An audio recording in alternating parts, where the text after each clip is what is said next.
Good afternoon and welcome to the special telecast of the Retail Jeweler for IIJS Tritiya, the show which is starting on 5th of April in Bangalore. So welcome and thank you for the time.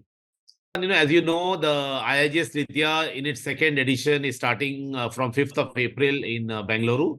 So what are your expectations and what is the entire South India market looking at for this show? Being the largest B2B show happening under the GJI, that is GJEPC platform in South India, and its sheer central location, Bangalore, it's all the more convenient for the entire southern four states and people like me visiting Bangalore for this show. And it will be a good platform to quickly browse through what's new, what's saleable this season, just before and after the Akshaya Tritiya festival, both in terms of plain gold jewelry studded with gems, diamonds, platinum, and silver. I'm sure manufacturers and wholesalers will surely be showcasing their best of their collection to suit the southern market's needs and trends. Because South has always been a great quality-based market. So when the manufacturers come to South or sell the product to southern jewelers, they emphasize on the best of the qualities of diamonds and color stones. So as the individual jeweler, even I will be looking at that. I have great hopes, and I have attended the earlier show in Bangalore. It was quite good, and I'm sure they would have upscaled the show. I'm looking forward for that. So Samitra, this IIJS Tritiya, basically this is the second year, and what we understand that it is very convenient for us because we have a base in Bangalore, a good base in Bangalore, and we also have in Karnataka, Tamil Nadu, and Andhra and Telangana. So for us, it becomes more convenient that we even take our entire team to this show.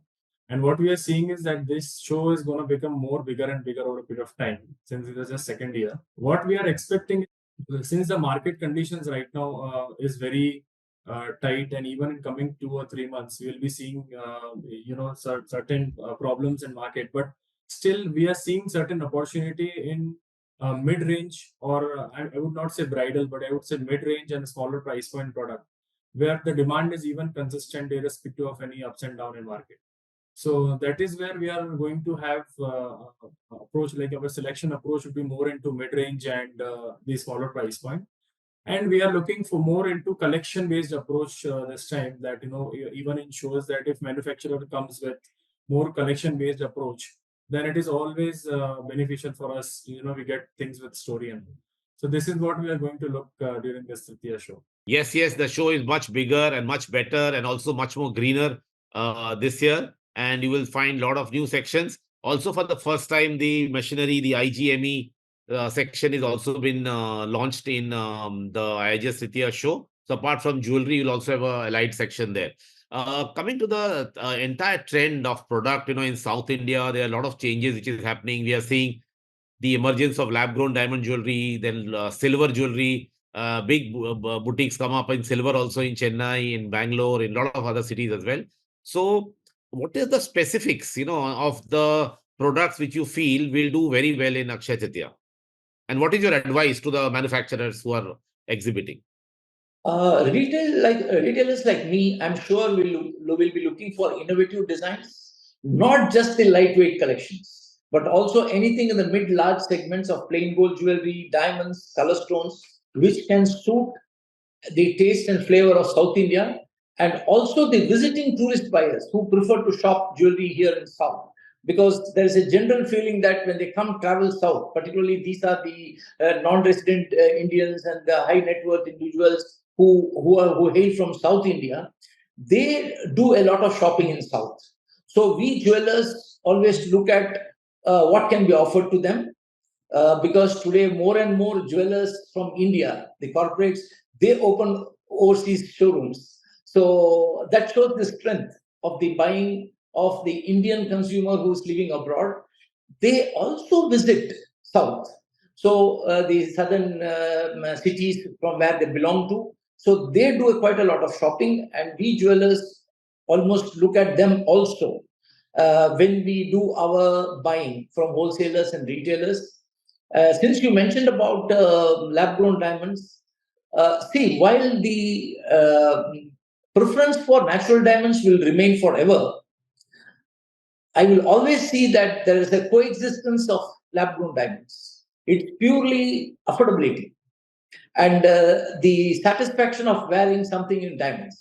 I think there is nothing to worry about by both the segments. And as a gemologist myself, I will always say that you have to offer what the consumer wants. It is not our preference. It is the preference of the consumer. If they like lab-grown diamonds, there is nothing wrong. They will buy lab-grown diamonds. But as an ethical jeweler, we have to sell what they want, divulging the facts about the stones. And I'm happy to know that this time there's going to be a larger participation of machinery manufacturers and allied products, because we as jewelers, today we have to keep abreast with technology, like RFIDs and testing machines. So this show, when we have these kind of allied products, it also gives us time to shop around, look what is new for our industry, and we have to constantly upgrade our technologies and our selling techniques. And with the dynamics of jewelry buying is changing quite fast, the buying pattern too changes. So as a jeweler, I think we have to keep abreast with not just the products, but the technology too. Yeah, PMJ primarily is known for bridal category in diamond and gold, both jewelry. But however, that is one segment which we cater into. But our larger segment now, since we have explored to 32 stores and we are planning to open more stores in coming this financial year. So what we are seeing is that even again, I'll say smaller price point product or mid-range price point product is what something we are looking out for, which have color stone touch with it, ruby emerald, or even new color stones are coming in market like manganese and amethyst and all those color stones. So with those color stone touch, if you're able to get something which is in smaller price point and which is more convenient for a new consumer to come in and buy from us, so that will be something which we are definitely looking. And of course, if it is being given with collection approach, like story approach, or given with some story, then it is always that we can launch it at 2 or 3 or 4 locations and we can test that product with a proper story and all. So this show, majorly our focus would be more into anything which is either gold jewelry or polki jewelry or diamond jewelry, which has more of price point control. And if anything, which is since South market for us, like the type of customers we are, it is more color stone dominant market. So if something with the touch of color stone and all is what we are going to look for this.